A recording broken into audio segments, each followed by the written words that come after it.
Hi everybody, my name is Katie and this is my first ever booktube video. I decided to start this channel because I love reading. It's one of my favorite hobbies and I've always wanted to become a part of this booktube community. So I thought a great way to start this off would be a September wrap-up.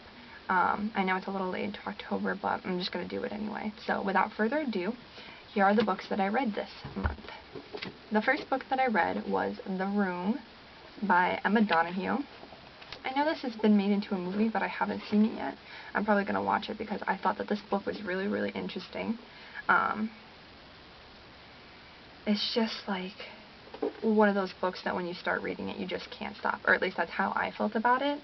It's about this 5-year-old kid named Jack who has always lived in this tiny room with his mother. He's never been outside of the room. The only contact he has with the outside world is this old man named Old Nick, who comes at nighttime sometimes. Old Nick has kidnapped his mother, and then while in captivity, his mother gave birth to him.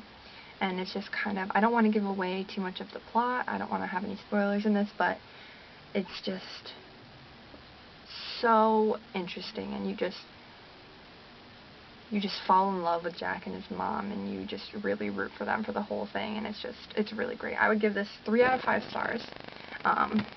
It's not one of my favorite books I've ever read, but definitely worth reading, for sure. The second book I read this month is Where'd You Go, Bernadette? And this is by Semple. I picked this up because I really liked the cover. I thought it was really cute, and it was 20% off, which is, you know, always nice. This is a book about this 15-year-old girl named Bee and her mother, Bernadette. Bernadette goes missing, and Bee finds all these papers, like emails and letters that her mother has written, and she kind of uses them to piece together her mother's past and try and figure out where her mother's gone. It's really, really interesting. It's a nice light read. Bernadette is just awesome. Like, I love her as a character. I fell in love with her within like the first 10 pages, I want to say. I would give this a 3.5 out of 5 stars. For me, with books, what really matters is the characters. So this really helped because, you know, obviously you can love a plot, you can love the characters. The plot was like, okay, I thought it was interesting, but the characters were really what got me interested in this. So 3.5 out of 5 stars. The third book I read this month was actually a book of poems, Milk and Honey by Rupi, Kaur. Sorry if I'm mispronouncing that. It's a book of poems, and it's divided into 4 parts. The first is called The Hurting, the second is The Loving, the third is The Breaking, and the fourth is The Healing. And I would say that my favorite chapter is The Loving, the second chapter, although I like all of them, all of the poems. I don't think there's a single poem in here that I didn't like. And they come with these little drawings that I just really liked. I'm not sure if Rupi Kaur did them herself, but they just go really well with the poems, and I would say if you're a fan of modern poetry, you should for sure pick this up. I mean, I know it's been big, it's been out on a lot of like social media and stuff, so you probably already heard about it, but it's just really worth reading. The fourth book that I read in September was The Cursed Child, Harry Potter and the Cursed Child, parts 1 and 2, which is basically just the script for the musical, for the play that they have in London right now. I liked this book, but I liked it separate from the Harry Potter series. I definitely don't like it as an extension of the Harry Potter series. That might be hard to understand, but I just really didn't like the way some of the characters were kind of acting, I guess would be a good way to put it. And I also don't really like reading books in this kind of script form where it's like Ludo Bagman, ... from the Beauxbaton Academy, Zutalor is Fleur Delacour. Like, I don't know, I just don't like reading it that way.